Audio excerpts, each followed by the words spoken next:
Hi மக்களே, welcome back to YouTube channel. Yes மகாநதியுடைய off screen pictures பற்றி கேட்டிருந்தீங்க. நம்மளுமே எடுத்திருக்கோம். ஸோ நிறைய சர்ப்ரைசிங்கான ஒரு அப்டேட் தான். எஸ் கொடைக்கானலில் ஷூட் போயிட்டு இருக்கு அப்படிங்கிறது உங்கள் எல்லாருக்குமே தெரிஞ்சிருக்கும்.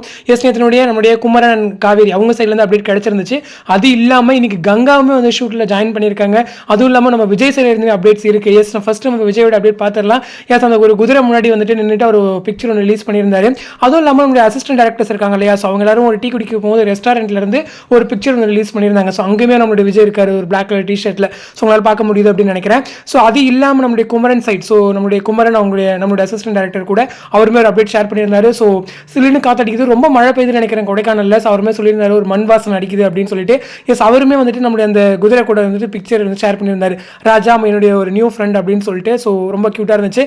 அது இல்லாமல் நம்மளுடைய கங்கா வந்து ஷூட்டில் ஜாயின் பண்ணியிருக்காங்க. இது ஒரு அன்எக்ஸ்பெக்டடுங்க, நான் எதிர்பார்க்கவே இல்லை அப்படிங்கிறத. எனக்கு குமரன் மட்டும் தான் போயிருக்காரு நினச்சேன். கங்காவுமே போயிருந்தாங்க. ஸோ பீயிங் கங்கா அப்படின்னு சொல்லிட்டு அவங்களுமே ஷேர் பண்ணியிருந்தாங்க.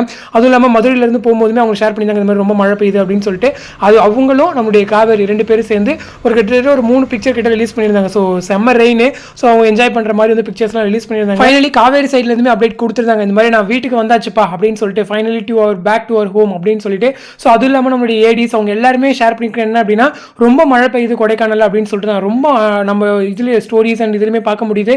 ஸோ கனமாக மழை பெய்யுது அப்படின்னு சொல்லும்போது ஷூட்டிங் வந்து கொஞ்சம் தடைப்படும். அதுவும் இல்லாமல் இது வந்துட்டு நம்ம கடத்தல் ட்ராக் அப்படின்னு சொல்லும்போது கொஞ்சம் அவுடோர் ஷூட்ஸ்லாம் நிறைய எடுக்க வேண்டியது இருக்கும். பட் என்ன பண்ணுறாங்கன்னு தெரியல. மேக்ஸிமம் இந்த இண்டோர்லேயே வச்சு இப்போதைக்கு எடுத்துகிட்டு இருப்பாங்கன்னு நினைக்கிறேன். அந்த 2 நாள் எப்படியும் போயாது. ஏன்னா 15 அவங்க வந்து ஷூட் அங்கே முடிச்சாகணும். அதுக்கப்புறம் அவங்க வீட்டுக்கு வீடு வாசப்படி சீரியலுக்கான ஷூட்டுக்கு வரணும். ஸோ இந்த 2 டேஸில் எவ்வளோ மேக்ஸிமம் உங்களால் கவர் பண்ண முடியுமோ அந்த அளவுக்கு கவர் பண்ணிவிடுவாங்க. ஸோ மேக்ஸிமம் இண்டோரில் முடிஞ்ச அளவுக்கு எடுத்துகிட்டு ஸோ மழை விடுறப்பெல்லாம் வந்து அவுட்டோர் ஷூட் போகணும். ஸோ இதெல்லாம் ரொம்பவே ரிஸ்க்கான ஒரு விஷயம் தான். ஸோ என்ன பண்ணுறாங்கிறத வெயிட் பண்ணி தான் பார்க்கணும். அதே போல் நம்ம ஷூட்டில் வந்துட்டு நிவின் ஜாயின் பண்ணலாம்னு நினைக்கிறேன். ஸோ அவர் ஸ்டில் இன்னும் சென்னையில் இருக்க மாதிரி தான் இருக்குது. ஸோ அதுவும் இல்லாமல் நம்மளுடைய பசுபதி இருக்கார் இல்லையா, ஸோ அவர் வந்து போயிருக்காரான்றது தெரியல. ஏன்னா அவர் சைடில் போயிருந்தால் கண்டிப்பாக அப்டேட்ஸ் வந்து ஷேர் பண்ணுவார்.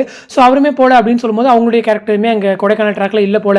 ஸோ இங்கே வந்துட்டு அந்த மேரேஜ் ட்ராக்ல அவங்க தீவிரமாக இருக்கிற மாதிரியும் இவங்க அங்கே போயிருக்க மாதிரி தான் வந்து ட்ராக்ஸ் மூவ் ஆகுதுன்னு நினைக்கிறேன். ஸோ என்ன நடக்குது அப்படிங்கிறத வெயிட் பண்ணி தான் பார்க்கணும். இன்னும் ஒரு 2 to 3 டே எபிசோட்ஸ் கிட்ட மூவ் ஆச்சு அப்படின்னா நமக்குமே ஒரு கிளியர் பிக்சர் கிடைச்சிருக்கும். ஸோ என்னதான் வந்து நடந்திருக்கு அப்படின்னு சொல்லிட்டு. ஸோ வெயிட் பண்ணி பார்க்குறது நல்லது. ஸோ அப்டேட்ஸ் நிறைய கிடைச்சது அப்படின்னா உங்களுக்கு